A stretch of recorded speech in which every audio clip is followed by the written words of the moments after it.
নমস্কার বন্ধুরা, আশা করি তোমরা সবাই ভালো আছো। আমি গল্পবাড়ি থেকে পল্লবী। আজ গল্পবাড়ির নতুন একটি পর্ব নিয়ে তোমাদের সামনে হাজির হলাম। সকালে ঘুম থেকে উঠে চলে গিয়েছিলাম ছাদে। গিয়ে দেখি নয়নতারা গাছে অনেক ফুল ফুটেছে। বেশ ভালো লাগলো মনটা। এইদিকে রান্নাঘরে দেখি মা রান্নার জোগাড় শুরু করেছে। মাকে জিজ্ঞেস করলাম আজ কি রান্না করবে। মা বলল নিরামিষ পুঁই শাকের চচ্চড়ি আর খোসা ভাজা। হ্যাঁ, তোমরা ঠিক শুনেছ, খোসা ভাজা। সব রকম সবজির খোসা দিয়ে এই ভাজাটা হয়। এই খোসা ভাজা মায়ের স্পেশাল রান্না। মায়ের সাথে কথা বলতে বলতে আলু আর কুমড়ো প্রায় কাটা হয়ে এসেছে।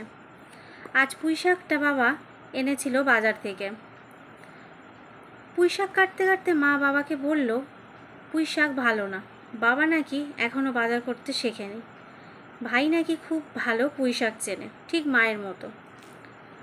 প্রতিবারের মতো এবারেও এই ঝামেলার প্রত্যক্ষদর্শী আমি। আজও তার কোনো ব্যতিক্রম দেখলাম না। সবজির সাথে ডাল হবে বলে বাবা ডালের পরিমাণটা মাকে দেখাতে এলো। মা দেখে বলল ঠিক আছে। আর তার সাথে বাবাকে এটাও বলে দিল বাবা যদি আবারও এই রকম পুঁই শাক আনে তাহলে মা আর রান্না করবে না। এখানে খোসা ভাজার জন্য মা খোসাগুলো ঝিরিঝিরি করে কেটে নিচ্ছে। যেহেতু আজকের বেশি সবজি নেই, তাহলে সেই জন্য আমাদের অল্প আজকের খোসা ভাজা হবে। আর তার সাথে একটা ছোট দেখে পেঁয়াজ। এখানে বলে রাখি মা প্রেশার কুকার ভয় পায়, তাই অগত্যা বাবাকেই প্রেশার কুকারে বসাতে হয়।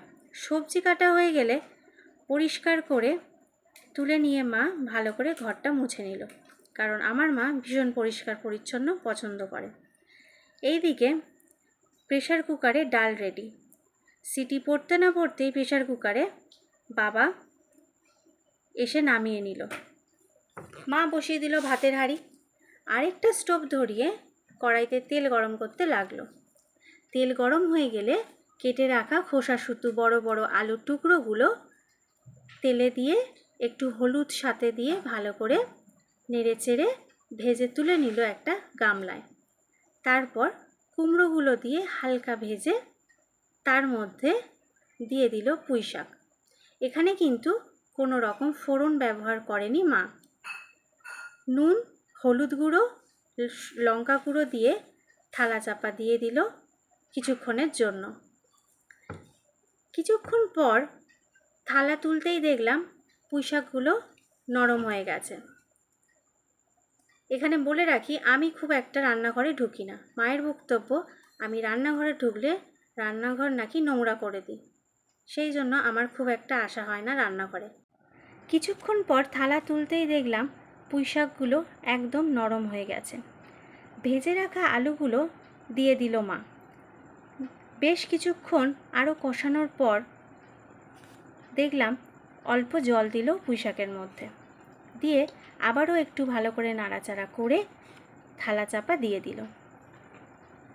এখানে বলে রাখি তোমরা যারা পুঁই শাকের চচ্চড়ি এইভাবে ভালোবাসো বা কখনো নিরামিষ করে দেখোনি, তারা কিন্তু অনায়াসে এইভাবে তোমরা করে খেতে পারো নিরামিষ পুঁই শাকের চচ্চড়ি। মা আর একটু কষিয়ে নিয়ে পরিমাণ মতো অল্প জল দিয়ে হালকা আবার ভালো করে নেড়ে চেড়ে জলটাকে মিশিয়ে নিয়ে থালা চাপা দিয়ে দিল। এখানে চলছে এখন নুন ঝাল চেক করবার পালা। চেক করেই মা নুন আর লঙ্কা গুঁড়ো দিয়ে দিল। নুন দিল তো ঠিক আছে, লঙ্কা দিতেই মনে হলো লঙ্কা গুঁড়োটা দিলে বেশ ঝাল হবে। তারপরে মা আরও কিছুক্ষণ নাড়াচাড়া দিয়ে তরকারিটাকে নামিয়ে নিল। তৈরি হয়ে গেল পুঁই শাকের নিরামিষ চচ্চড়ি। এখানে দেখতে পাবে তোমরা 3টে বাটি, একটা বড় আর 2টো ছোট বাটি।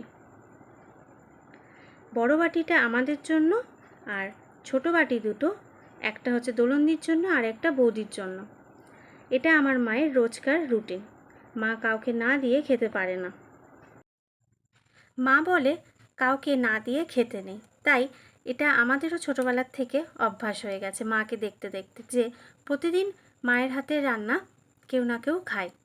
আজ তো খাবে, দোলনদি আর বৌদি।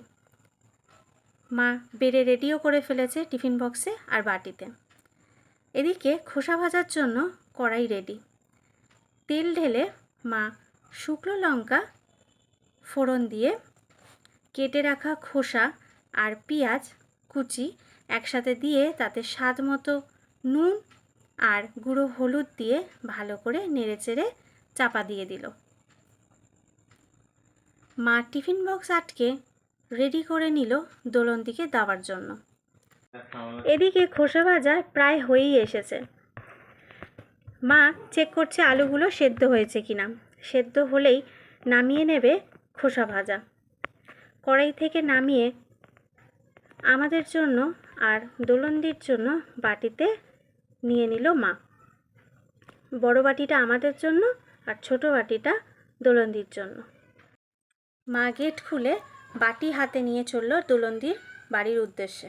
তার আগেই মা দোলনদিকে ফোন করে বাড়ির গেটের সামনে আসতে বলে। মা যেতে যেতে তার মধ্যেই আমাদের পাড়ার এই ভলুটা ঢুকে গেছে। মাকে দেখে দোলনদি একগাল হাসি, মাও খুব খুশি।